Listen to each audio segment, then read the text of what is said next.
How realistic are the weapons in D&D? Despite its best efforts, Dungeons & Dragons remains arguably the most popular role-playing game in the world, and as a result, the way that a lot of people perceive medieval weapons is shaped by how it portrays them. But how do the versions of these weapons in the player's handbook compare to the real historical equipment that inspired them? Today I'm going to use real-world equipment and historical references and compare those to how these weapons are statted in D&D. We'll see the similarities, the differences, which ones are realistic and which ones aren't. But first, let's get apocalyptic for a second. Whether it be swashbuckling pirates in space, detective noir merged with modern fantasy, or even a sports underdog story set in medieval Europe, I love it when a story takes the tropes and characters from one genre and puts them into another. Which is why I'm super excited about Homie and the Dude's latest project, The Scorched Basin. This is a post-apocalyptic setting inspired by Dune and Mad Max, but you can play it in any system you like. So whether you're all about the latest edition of D&D, prefer to stick with Pathfinder, or you're a recent Dagger Heart convert, you can trade in your leathers for tires, update your equipment, and trade in your horse riding for some crazy vehicular combat, and play the characters and system that you're familiar with in a new and fully fleshed out setting. Scorched Basin will feature a whole bunch of stuff, including settings, factions, vehicle combat rules, and even a custom soundtrack. The Kickstarter is live now, you can find it via the link below. The first 500 backers on the special tier will get a limited edition signed metal print, and anyone who contributes via the link below will be helping to support this channel because they are giving back to the creators that have worked with them. So if you like my channel and you want to help me grow and do more cool stuff in the future, and you like the idea of a system agnostic Mad Max inspired setting, then please head down to the Kickstarter in the link below and check it out. Now, for those of you playing along at home, we're going to turn our player's handbook straight to Chapter 6, Equipment, which is page 213, and flip across to the Weapon Stats table here. This is what I'm going to use for most of the comparisons, but before I get into that, there's a couple of things I want to discuss first. The first is a general disclaimer. I know that Dungeons & Dragons is a game. And more importantly than that, it is not a reality simulator game. It's not designed to make these weapons be as realistic as possible. It's designed to make them fit certain fantasy stereotypes. And that's absolutely fine. This video is not intended to say that they are wrong for having these differences from real life. It's just to give you some information and provide some interesting tidbits about the comparison between history, fantasy, reality, and gameplay. So, there are some cases where I think the rules kind of suck, and there are some cases where I think the rules are better than a more realistic portrayal, but that's not what this video is about. I'm aware that it's fake. That's okay. That's all good. Next, I want to discuss some of the general properties that apply to most of the weapons in this game. The first one I want to cover is range. As mentioned earlier, D&D is a game, and as a result, most combat takes place on a grid of squares that are 5 foot by 5 foot. This shovel is 5 feet long. And as a result, if I was to be fighting an enemy stood over there, I would be able to occupy a space about this big, and they would be stood in a similar space over there. But what that means is that the minimum possible range of any melee attack is 5 feet, whether you're punching, using a sword, or even wielding a spear. So immediately the game is placing weapons on a much more even keel than you'd expect in real life, where a difference of even a few inches can make quite a big impact on how easily one person can reach another. And if I was going up against somebody with this sword, using only this knife, that difference in range is going to be absolutely huge. The main exception to this is melee weapons that have the reach property. If a weapon has that property, then it can attack not just across one 5 foot square, but across 2. Which gives you a bit of an edge against opponents who are only using a 5 foot reach. However, because the majority of combat is turn-based, and because parries and blocks are incredibly rare abilities that most people don't have access to, in reality, having an extra 5 foot of reach affects how many enemies you can hit around you without needing to move, but it doesn't make a huge difference in a one-on-one combat over just taking that extra step forwards. Unless you're wanting to hit and run away without provoking attacks. So while in real life, reach can be absolutely crucial to your ability to win a fight, in D&D, it doesn't make all that much of a difference. The other thing to discuss is ability scores. Barring unusual features, the majority of weapons in D&D attack relying on strength or dexterity, which in Dungeons & Dragons are presented as two completely different types of ability with no overlap whatsoever. In real life, as long as you have the strength to wield a weapon effectively, then your ability to decisively land a hit and deal damage will come as much down to your dexterity and your speed as it ever will to your strength. And while you will naturally need a little more strength to use something like this than something like this, conversely, ranged weapons like bows, which in D&D rely exclusively on dexterity, require a certain amount of strength to pull back. And heavier bows that were used in warfare could require an amount of strength equivalent to lifting an adult with one arm. So strength was a component of these just as much as it is of a melee weapon, and dexterity was a component of swinging a hammer just as much as it is with a bow. But in D&D, we are creating fantasy stereotypes. In fantasy, the rapier-wielding rogue, the dagger-wielding scoundrel, or the bow-wielding archer are all dexterous, agile types who are different from the massive, hulking barbarian who comes in and swings a two-handed axe.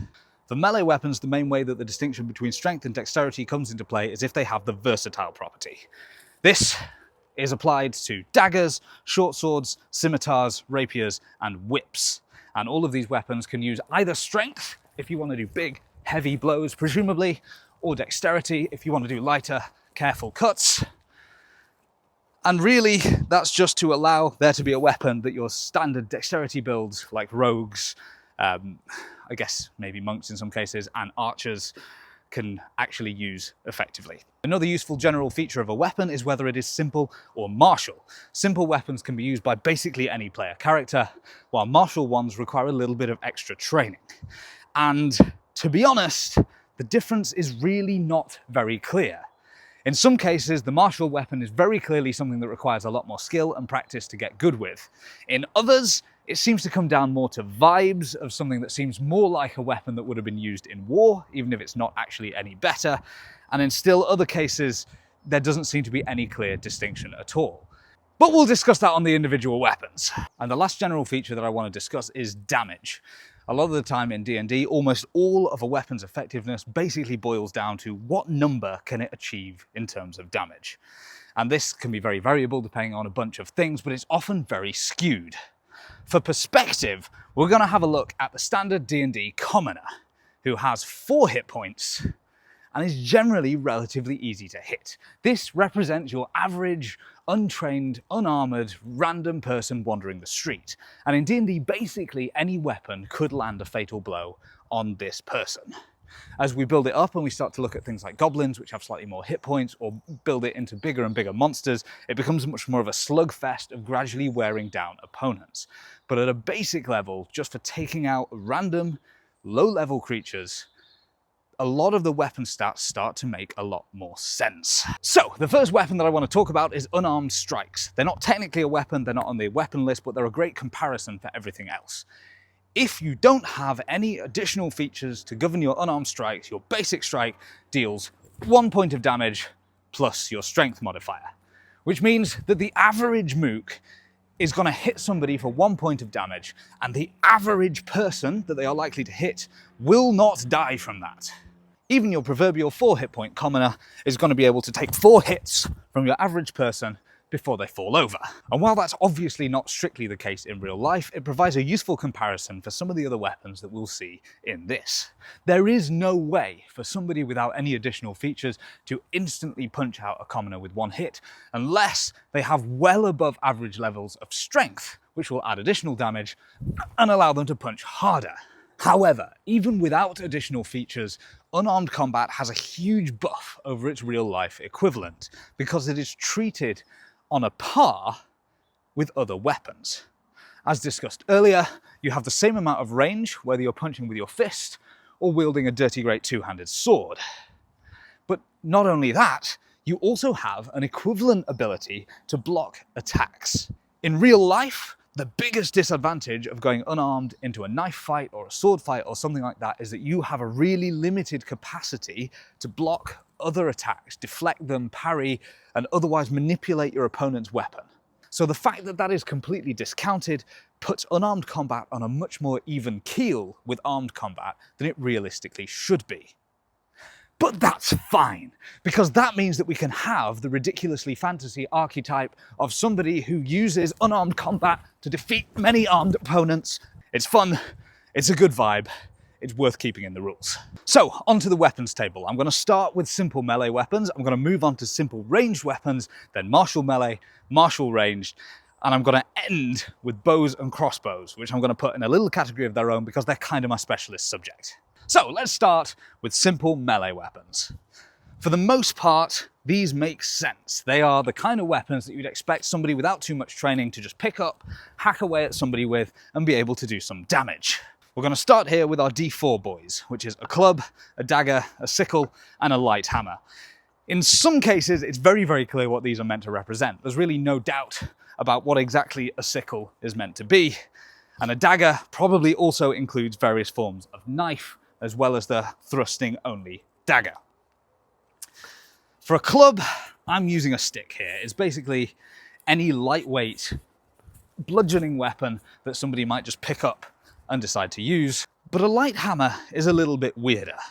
It's a thrown weapon. It's light, so it's good for dual wielding, in theory, alongside something else. I'm not sure exactly what real-world thing it's meant to represent other than a small hammer.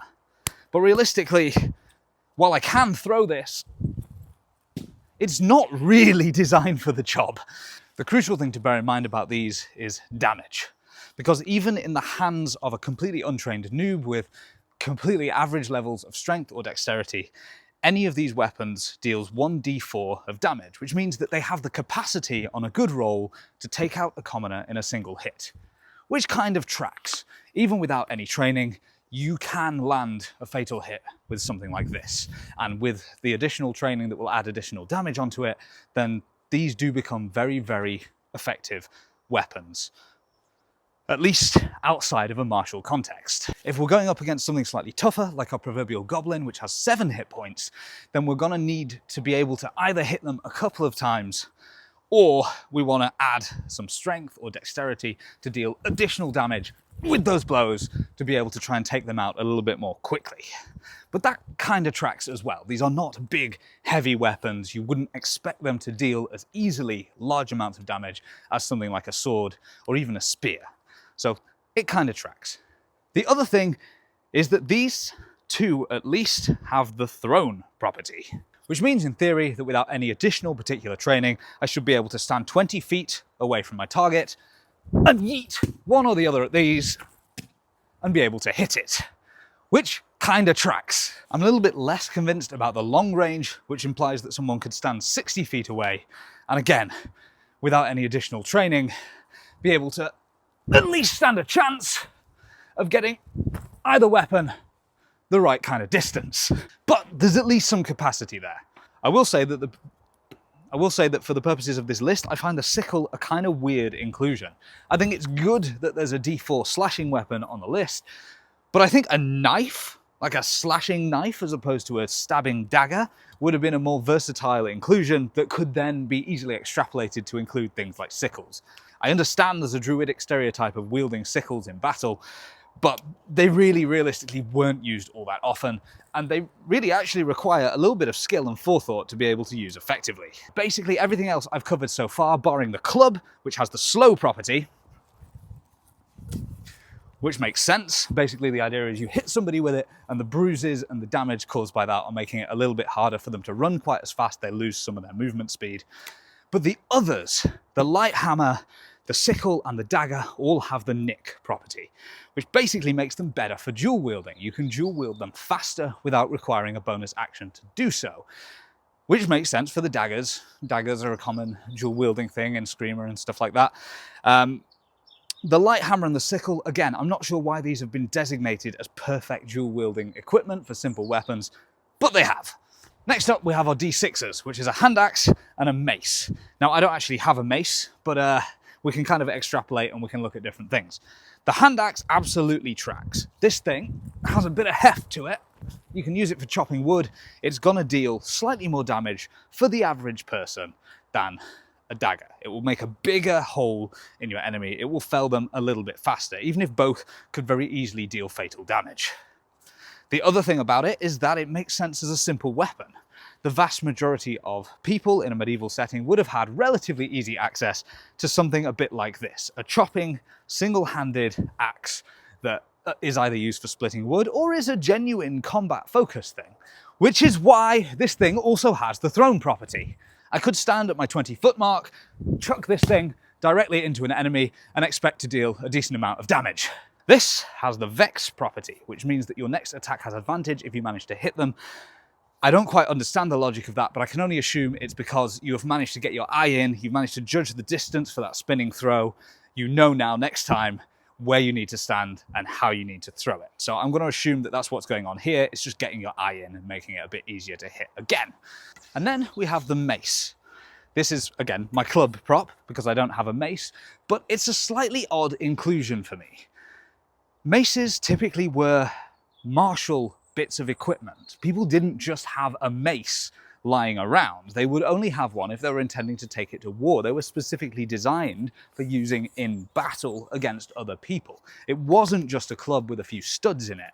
A mace would have a flanged head or a spiked head or some other amount of metal on it that would make it expensive and specialized and not really very good for just general purpose bonking.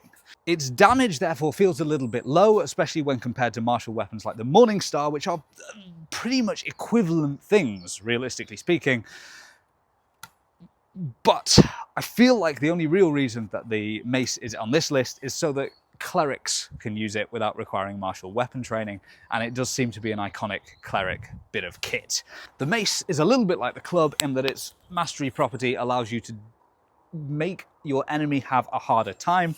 Rather than slowing them down, it makes their own attacks worse. So we're expecting some like needling in joints, like some significant damage to structures that are making it harder for that enemy to continue fighting.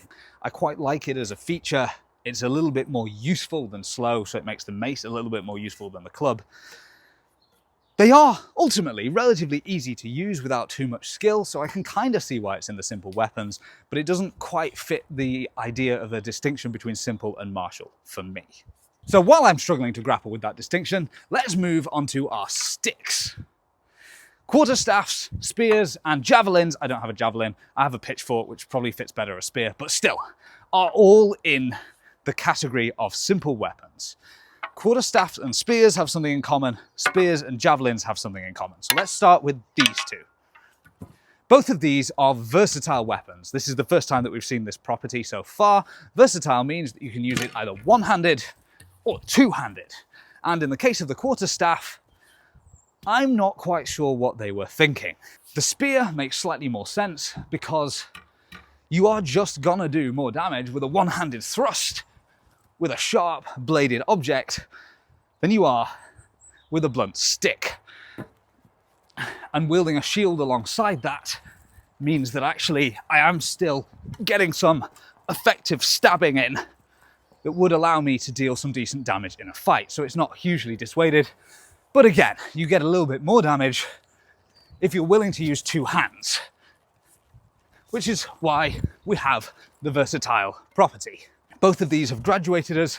Their one-handed version does the same damage as the axe at 1d6, but we're now looking at a 1d8 damage if you use it in two hands, which means the average hit from the average person with no additional skill is about 50% of the time gonna take out a randomer on the street, slightly more than 50% of the time. And a goblin or something like that, even somebody without very much training, if they can land a convincing solid two-handed hit on a goblin, that goblin is no more. I get that. I think that that's a really nice scaling and it works quite well. I'm just a little bit unsure about why I'm expecting this with one hand to deal as much damage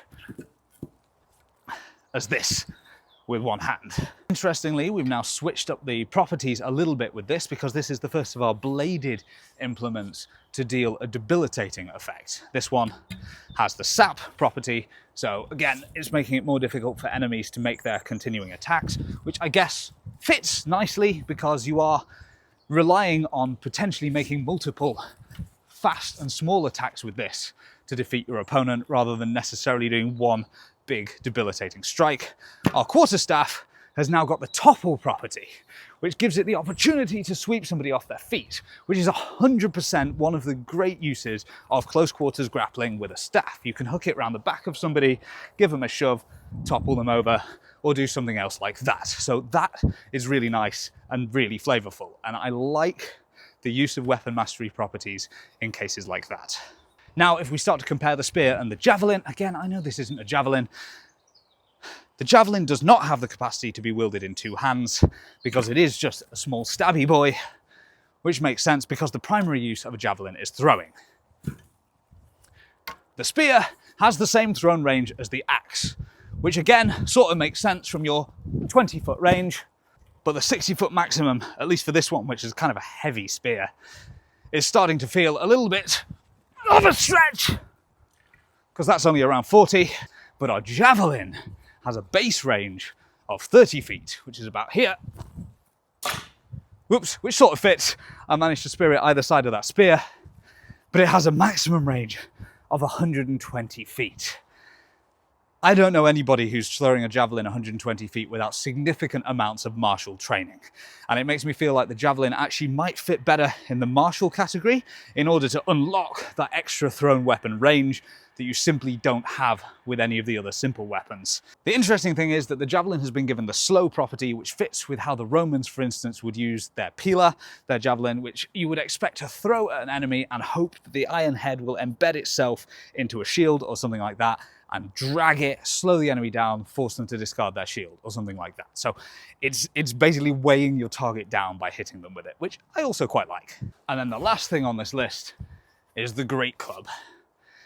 I don't fully know what the Greatclub is meant to represent. It deals 2d4 of damage, which again gives you a pretty decent chance of taking out your commoner in one solid swipe, and a pretty good chance of taking out a goblin in one solid swipe, even if your strength score isn't that great.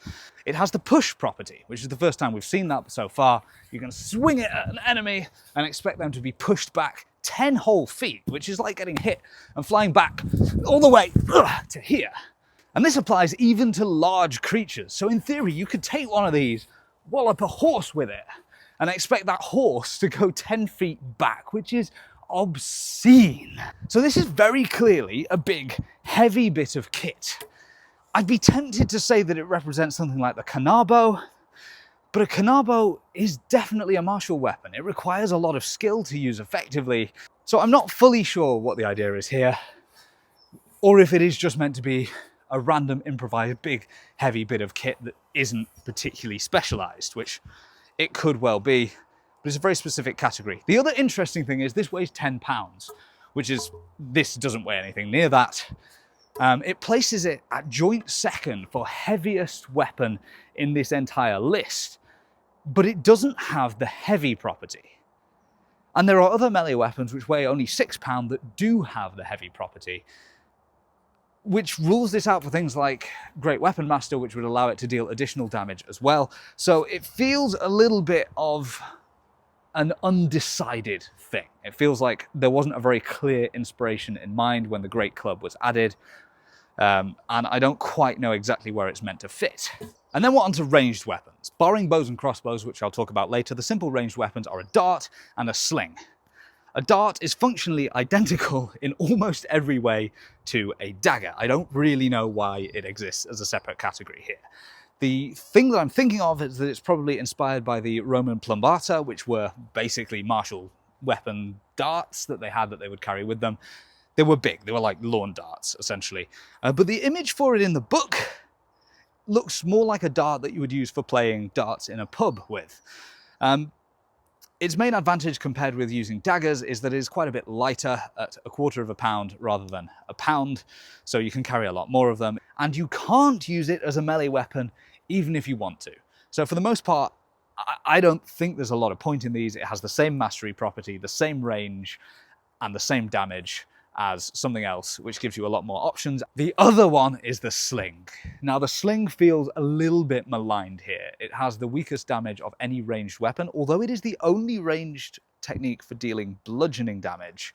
So it's kind of useful for that. It has the same range as a javelin, which is wild when you look at how historical slings were used. And we're not talking a catapult, it's not a slingshot, it is a sling. These were weapons used in war. They dealt chunky damage. I would probably put this thing at a d6. And they had really good range on them. So giving it the kind of minimum one step above a thrown weapon range feels a little bit weird, but hey, it requires ammunition. It can be used one-handed, so you can use it with a shield, which makes it unique among simple ranged weapons. Unlike several other ranged weapons that we'll come across, it has the slow property. Again, you're hitting your enemy, you're knocking them, you're creating bruises, bludgeoning, etc. that is making it hard for them to run as fast.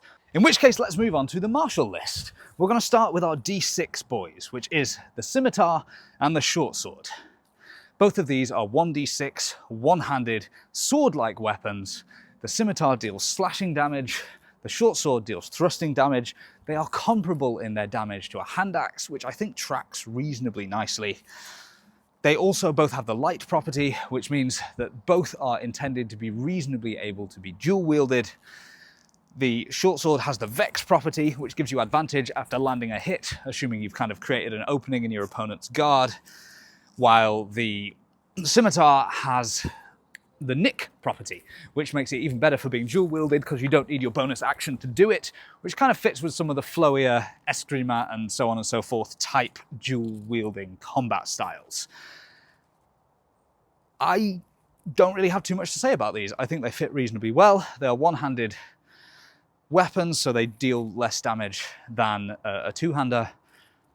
I'm not quite sure why a thrust with a Shortsword deals less damage than a thrust with a Rapier, but I think that damage here is partly to represent the difference in reach that would have made a Rapier more effective in a one-on-one fight. So next up, we'll talk about the Rapier itself. A Rapier is a 1d8 weapon that is otherwise functionally incredibly similar to the Shortsword. It's not designed for dual wielding, which I think is why it's been given slightly higher damage to compensate for it being a sort of one-handed, nothing in your offhand kind of weapon. Although obviously, in theory, you could use one with a shield and that would be fine. The other thing to bear in mind about it is that, especially when we're talking about realism, a Rapier in real life has a big, fancy, complex hilt on it, which gives it much, much greater ability to protect your hand than something like this. And it's actually a much more defensive tool in a one-on-one fight than a regular Shortsword would be, or an axe or anything like that, basically. That's not factored in at all. There are no real defensive additions or features to the Rapier, so again, might just be why it's been given a slightly higher damage. I don't really have a problem with it. I think it's okay. It has a niche as a thing that you're not going to dual wield with that deals slightly higher damage for those dexterity-based combatants. Our other D8 weapons are the Morningstar and the Flail. Now, a Morningstar, traditionally speaking, is basically a mace that has a round head with spikes on it. A flail is anything that has more than one section of hitty surface with a chain or something in between. Flails were often actually two-handed weapons in real life, which is not represented here at all. This is a one-handed flail, designed more like the fantasy ones that you see all over the place, that were not actually all that common in real combat. Personally, I think the Morningstar is fulfilling a place that should have been filled by the Mace. These both have the sap property. They're both for hitting somebody and then causing their attacks to be a bit less effective. They deal the same amount of damage. The Morningstar does piercing damage, but the majority of one-handed Morningstars that existed had relatively short spikes that were no bigger than, say, the flanges on a mace. So it would deal damage that was as close to bludgeoning as a mace realistically deals. Morningstars that had big, spiky heads tended to be on longer, two-handed staffs. They were more likely to be something that has, let's say, the versatile or even the two-handed property related to them and would fit more in a polearm category. So we're not talking about those, which means that we're kind of looking at a mace. The Flail, again, also has the sap property. It doesn't feel like either of these has really been given its own proper niche. And I would rather see a mace being there, filling kind of both of those niches, and then a flail being a two-handed thing that deals a bit more damage, that kind of sits in its own two-handed bludgeoning niche with maybe reach, because they were big. And now we move on to our versatile weapons.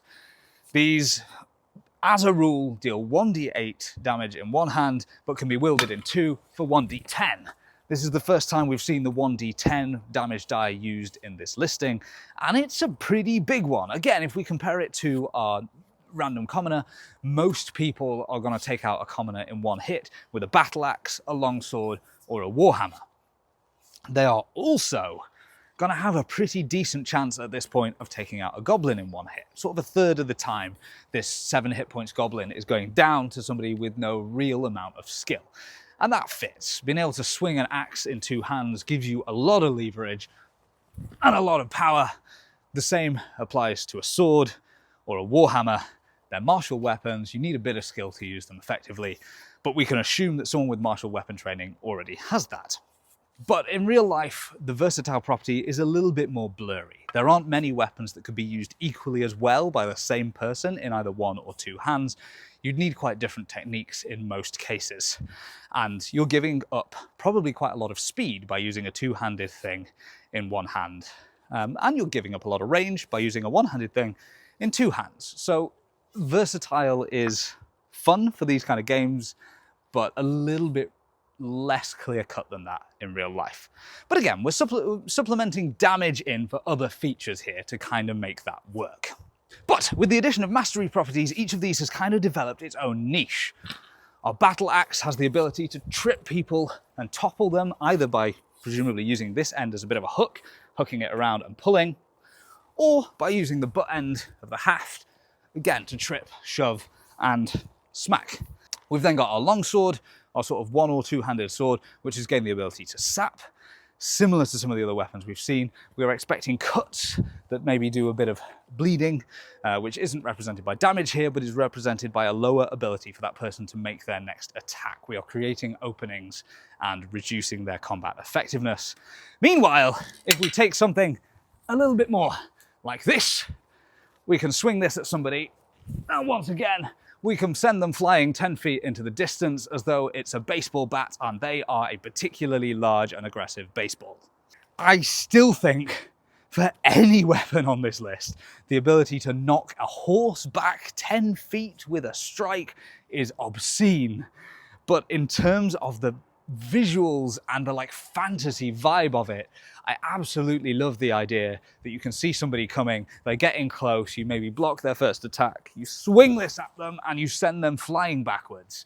It's not realistic, but boy, is it fun. The other versatile boy is the war pick, which is essentially the other end of my warhammer. It's this thing here. I think it's okay. It has the sap property, which makes sense. But I would much prefer to have a mastery property which allowed a warhammer to be used, or a war pick to be used to deal either bludgeoning or piercing damage as required. And then maybe something else useful about that, because that was the real advantage of these things, was that you could pierce through armor. It also would be a great use in many cases of the graze property, which is allowing you to have extra damage if your attack is blocked or otherwise missed, because a block is often due to armor class, and so something like this that could be partially blocked by armor but still deal some amount of damage would make a little bit of sense and give it, once again, its own little bit of a niche. And then we have our true 2-handers, our Greataxe, our Greatsword, and our Maul. These are interesting mostly in that there's a slight damage discrepancy. The Greatsword and the Maul both deal 2d6, and this thing deals 1d12, which means a very slight difference in the average and a reasonably significant difference in how those damage types play out. When we look at the mass of these things, the Greatsword weighs 6 pounds, which is, to be honest, not unreasonable. This thing's actually slightly heavier than that, but this is a very large Greatsword by the standards of historical weapons. The Greataxe is actually slightly heavier in D&D, whereas in real life this is a Daneaxe, which is actually slightly lighter than my sword, although the weight of it is further down the end, which makes it slightly harder to use. These all have the heavy property, which means that you need a strength of at least 13 to be able to use them effectively. So we're now looking at weapons that are only really used by strong people. And so when we look at that d6 or 2d6 of damage in this case, we're also going to always be adding probably a +1 to that. So this is going to be dealing an average of 8 points of damage for anyone that has even a chance of using it effectively. And this thing is going to be dealing an average of about 7.5. So these are now kill a goblin in 1 hit most of the time type of weapons, even for people that don't have exceptional levels of strength. The Maul is a little bit heavier, which kind of tracks. This thing weighs a bit. They were not historically often used as weapons. Historical warhammers were generally quite a bit lighter, and a full-on two-handed maul was a bit rarer, which again is why I think it might fit something like a Canabo. But if we do have a big two-handed bludgeoning bit of kit, it deals the topple property, i.e. we can use it to trip people up, knock them over. To be honest, a solid hit with this, if it doesn't take somebody out, is going to have a decent chance of knocking them over. So that fits quite nicely. It's interesting they've chosen not to use push for this one when they chose it for the slightly lighter Warhammer. We then, for the first time with the Greatclub, have access to the cleave mastery property. And cleave basically means that if you hit an enemy with this, you can also hit an enemy next to them as part of the same attack. It won't deal quite as much damage, but you could take this thing, swing it around, and absolutely paste a bunch of commoners or goblins or weak opponents. And even if you don't paste them, if you're fighting something bigger, you can slash through a part of it and go straight on into the opponent next to it. So these are great weapons for wielding when you're surrounded, which is basically exactly what something like a Daggers was for. You would take this, you would stand in a space that you wanted your enemies to not come into, and you would area denial the heck out of them, swinging it to clear that space and keep them back. And then we have the Greatsword, which a lot of the time fulfilled a similar role in combat of kind of area denial, space clearing, that kind of thing, but in this case has been given the graze property, which means that when you miss an enemy, you actually don't, and you hit them for a little bit of damage instead. I am slightly boggled by this one. I'm not fully sure what they are trying to represent with this, whether it's the idea that it's just very, very hard to block, and even if somebody blocks it, it might get through that block a little bit, whether we're looking at some kind of fancy technique or something like that. I understand that you want to have a different niche for your great axe versus your great sword, but I don't quite understand why they have been given such different properties and why specifically this property is the way it is. I personally think that the graze property would work really well for the two-handed flail that I discussed earlier as something where you can block the body of it, but the end of it might still spin around and whack you. I don't really know why we've got it here on this thing. To be honest, even the axe has a decent chance of qualifying for this, because if you can block the haft of the axe with a weapon or something, the head of it can still come round and deal a little bit of damage. So yeah, I don't know why the Greatsword has been given that specific property. It's not heavier, it doesn't smash through things more easily. It doesn't really have any features that I can think of that make it a great candidate for dealing damage even when it's blocked, especially when you've got other options available. I would prefer it to have cleave or something like that, but we are where we are. Then we have polearms. And this is where my demonstrations kind of fall apart, because I don't actually have any proper reach polearms. I have my spear, which I will use for some of the demonstrations. There are for me 3 weapons that fit into this category. There is the pike, there is the halberd, and there is the glaive. Each of these deals 1d10 damage, is two-handed, has the heavy property, and also has the reach property, allowing you to hit things that are 2 squares away from you, or 10 feet. I don't think this necessarily means that each of these weapons needs to be 10 feet long, given that you can punch somebody 5 feet away with an arm that's probably not 5 feet long. But even so, these are long and difficult and unwieldy things. Once again, we have a couple here that are differentiated only really by their mastery property. The halberd and the glaive. And I think in this case, this is where I really want to talk about damage, because polearms like this were not single damage type weapons. If we look even at this spear, it's got a reasonably good capacity to stab and cut, or do bludgeoning damage with the blunt end. But if you look at something like a halberd or a poleaxe, it has specific stabbing surfaces and slashing surfaces or bludgeoning surfaces on it, and it could do any of those damage types reasonably easily. And I really think there is a missed opportunity for a mastery property in there that allows you to choose between different damage types when you hit with this weapon. It wouldn't do a lot most of the time, but I think it would add a lot of flavour to a poleaxe or a halberd that would separate it really nicely from, say, a glaive, which is largely a cutting tool. The thing that has been mirrored here in this case is that our glaive is essentially a longer version of a greatsword, and a halberd is essentially a longer version of a greataxe. They've been given the equivalent mastery properties where you can cleave through somebody with a halberd into the next target, whereas with a glaive you can manage to get that like additional bit of cut even if somebody manages to block you. Again, I don't really know what Graze is going for here, so I don't overly like it for things that don't have an obvious like wrap around kind of tendency to them, but it's what they've chosen to do for these kind of things. The pike is a really interesting example because it is far and away the heaviest weapon in the whole list at 18 pounds, with the next heaviest being 10. It's clearly intended to be a lot longer than the other things, but given that it only has the same amount of reach as a halberd, it feels a little bit weird for it to be so obscenely heavy. It also has the push property, which again makes sense for something that is meant to be obscenely long. I think the idea in this case is that you pierce somebody on the end of it and you shove them back using the length of the thing. And I quite like that as a feature. It's a tool for keeping distance. It's just slightly odd that that distance is being kept using something that is shorter than the range at which you're keeping people, if that makes sense.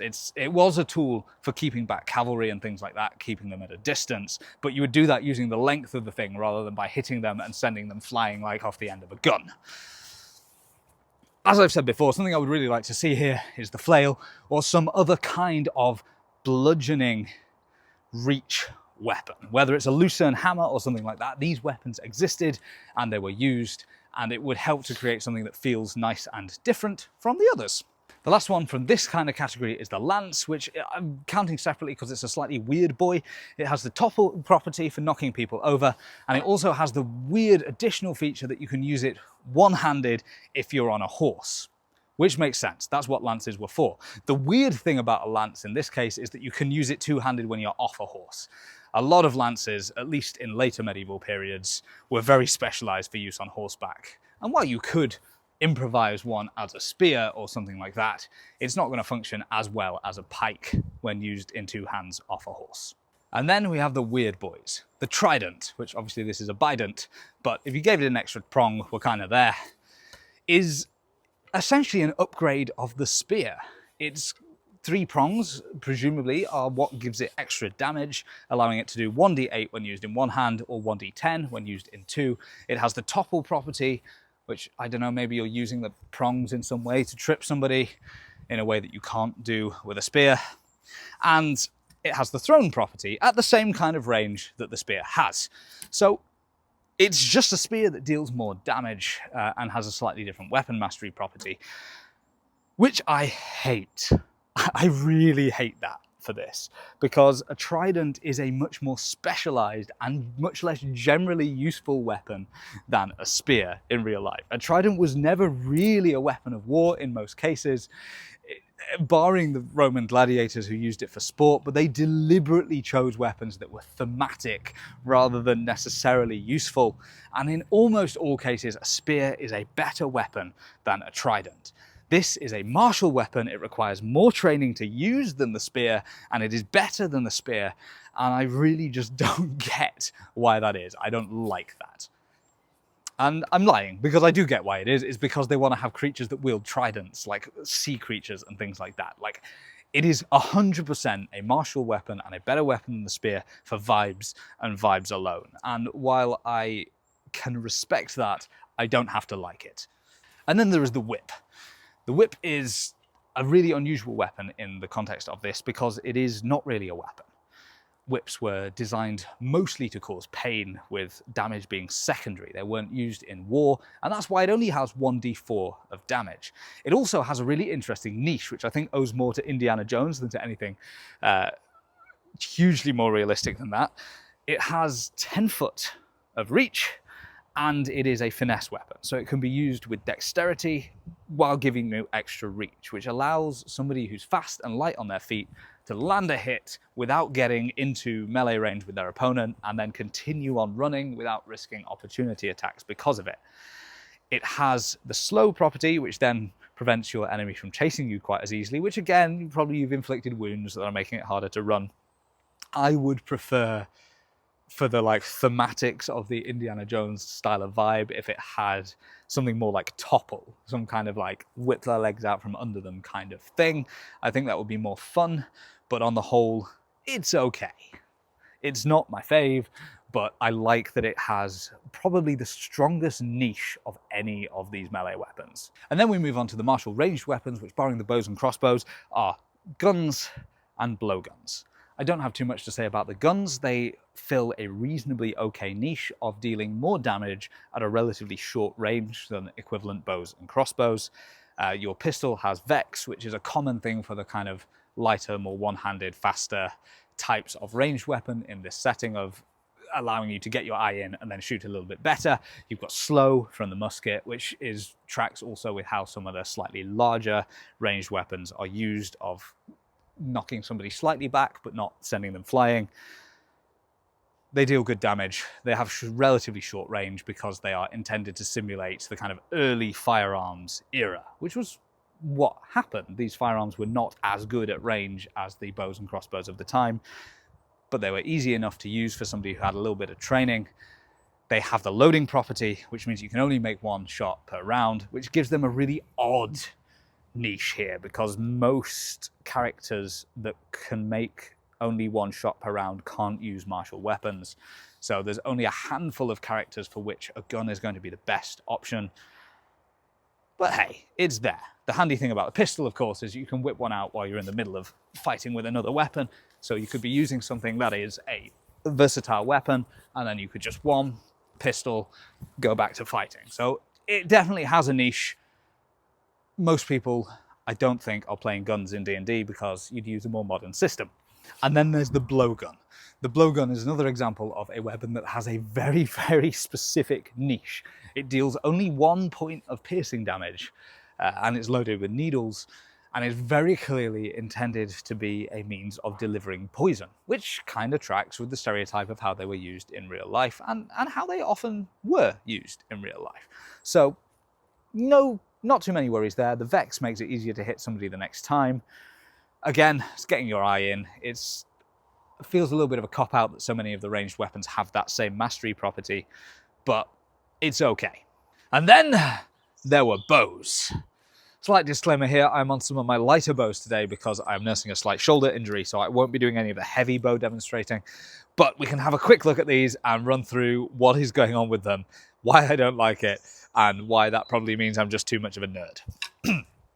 So we have a bunch of different bows and crossbows in D&D. We have a short bow and a long bow, which are our kind of regular bows. And then for crossbows, we've got a light crossbow, a heavy crossbow, and a pistol crossbow. These all do slightly different amounts of damage, and they have slightly different weapon properties. The short bow is a simple weapon. It deals 1d6 damage, which is equivalent to lobbing an axe at somebody. And it has the weapon mastery property, Vex. It has a range of 80 feet, which is kind of like to the far end of the garden here, rather than necessarily to that target. But it's a pretty reasonable range to be expecting to hit with an arrow from a bow of any kind of length, really. The main issue that I have with short bows is that they're not really a category of bow that exists. Longbows did exist. It was a name for the big staved English yew longbows. The war bows that they kind of used were often referred to as longbows. But short bows, by extension, is just everything else, which includes things like this, which is a Hungarian style of bow, Turkish styles of bow, Mongolian styles of bow, were all shorter than longbows, but they weren't necessarily weaker. So the short bow as a category doesn't really make sense. And I'm not, again, 100% sure what they mean by it. I don't think they mean composite bows, so I think they just mean like hunting bows rather than war bows. I don't know. I like them. I like short bows. I like the Vex mastery property for certain types of build. It's very, very useful, even if it's not especially exciting. The main issue that I have with then the progression from shortbow to longbow is that we move up to something that has a little bit more damage. It does 1d8 damage, which is not especially high. The amount of strength that it required to pull back a longbow, which could have a draw weight of up to 180 pounds, was greater than any of the other weapons on this list at all. And for that to be only getting 1d8 damage out of it, I think is a balance thing. D&D generally doesn't like ranged weapons, so it doesn't want to make your ranged weapon deal more damage than the majority of melee weapons.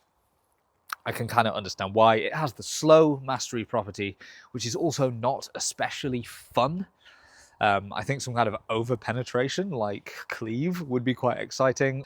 Even sap would be just a little bit more interesting than slow, which most of the time probably doesn't prove that useful unless you're in a chase scenario. Crossbows, they're different things. A bow in history could be used relatively quickly. You could take multiple arrows out, you could shoot them one after the other, and you could get a pretty decent rate of fire out of those. A crossbow is a lot more limited in that respect. This is my heaviest crossbow, and it probably in D&D terms is a light crossbow, just to be confusing. The light and heavy crossbow kind of makes sense. Your heavy is your martial, two-handed, chunky crossbow, probably something like that would have used a goat's foot or some kind of mechanism to use. I can see the argument for that being a martial weapon just because of the additional mechanisms taking a little while to get used to. But again, it seems to be a martial weapon based more on vibes. It would still take more time to learn to use a short bow effectively and more skill to learn to use a short bow effectively than it would to use a heavy crossbow. In fact, that was the main draw of crossbows in medieval Europe, was that you could get somebody to be able to use them much more quickly than you could with a bow. And this is kind of represented a little bit in D&D by the fact that at every level of training, a crossbow deals more damage than a bow. So a light crossbow like this is a simple weapon which deals 1d8 damage, which is more than you would get out of the equivalent short bow, and it has the same mastery property as your longbow. So it's essentially a longbow for people that haven't got martial weapon training. Consequently, when you move up a level, you get a d10, the most powerful ranged damage available outside of guns for your heavy crossbow, and it has the push property, which is so funny, so fun. The idea of just ponking your crossbow into somebody and then flying back 10 feet. I absolutely love it. I wish the longbow had it, just for the vibes.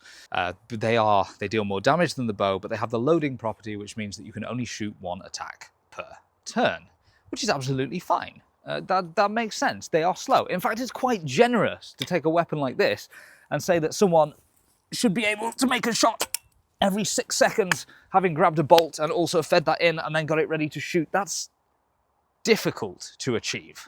Whereas, as I said, taking a bow like this and making a shot every 3 seconds is pretty sustainable for somebody with training and practice.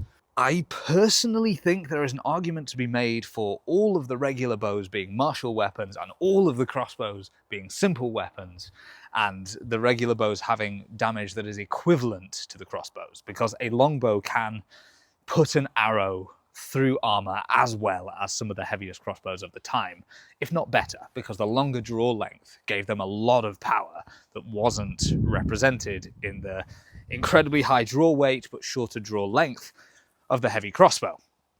However, for the gamification purposes, I can see why it's nice to have a progression from a simple version of something to a more powerful martial version of the same thing in both cases.